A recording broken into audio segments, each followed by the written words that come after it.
Sinister father of Olivia Pope and ABC's hit series Scandal. Please welcome the terrific Joe Morton.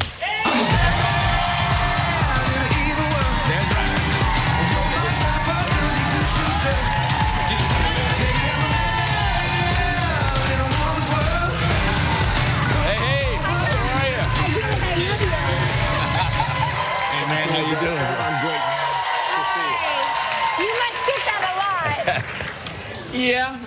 Right? Well, you know, it's kind of a double thing. Usually people, the first thing they do is they say, I'm not sure I want to talk to you. Exactly. And then they say, oh, but maybe I will. Yes, I know. That's exactly my reaction to you. I said, I feel like I know you, really. Yeah, I went to a cabaret once, and there was a woman on the other side of the room, and she came over and she said, when you first walked in the room, she said, I hated you. And then I realized I didn't even know you. Right, I know. Oh, my gosh. And you're a native New Yorker. Yes. So it must be nice to get back home. It's lovely to be back home, yes. Especially this time of year. Yes, and especially doing the play that I'm doing. So. That's right. Yeah. So you're on stage. It's an off-Broadway play. Yes. And what's it called? Turn Me Loose. Turn Me Loose. It's a play about Dick Gregory. Oh, Dick Gregory. Yes. Okay. And so it's a one-man show. Essentially. There is one other actor, but it's essentially a one-man play. Right. And but you made your Broadway debut in Hair. I did, yes. Unbelievable. What a role. There you are. Far left. Oh, look at you. See, now, that picture has been around for a very long time, and I'm not really sure that's me. Is that true? I've seen that picture a lot, and I keep thinking, I don't think I was in the show when that picture was taken. Is that true? Yeah, because I joined the show a year after it opened, but they show that picture a lot, and I don't know who that young man is. Just go with it.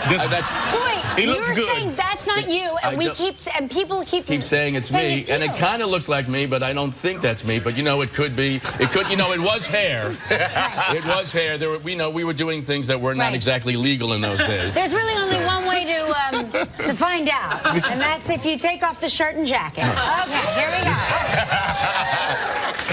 But I'm curious though, like when you just saw that picture, which is you or isn't you, but how did you become interested in acting in the first place? It was the first day of orientation at Hofstra University. I entered Hofstra as a psych major. They took us around the campus to show the campus, and they took us into the theater to show us a skit of what our first year might be like. And at the end of the skit, I literally could not get up out of my seat. I just sat there and watched the work light on stage and thought, I'd been singing for a while, maybe I'd like to be an actor. I got up out of the theater, walked to the registrar's office, and changed all my majors from psychology to drama. Well, wait, what did First day of orientation. What did your parents say? My mother freaked out. Yeah. My grandmother, who was going to help with the money, decided I was crazy, and so she wasn't going to do that either. And then things changed.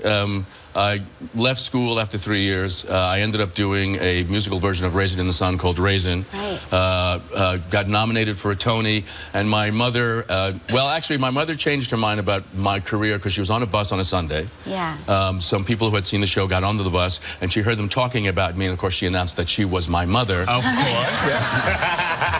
And signed autographs. Right, of course. Celebrity, that's right. That's right. But one thing, we're very similar to me in a way. You grew up in a military family. You grew up overseas in Germany. That's right. And your father was a strict disciplinarian. Yes, he was.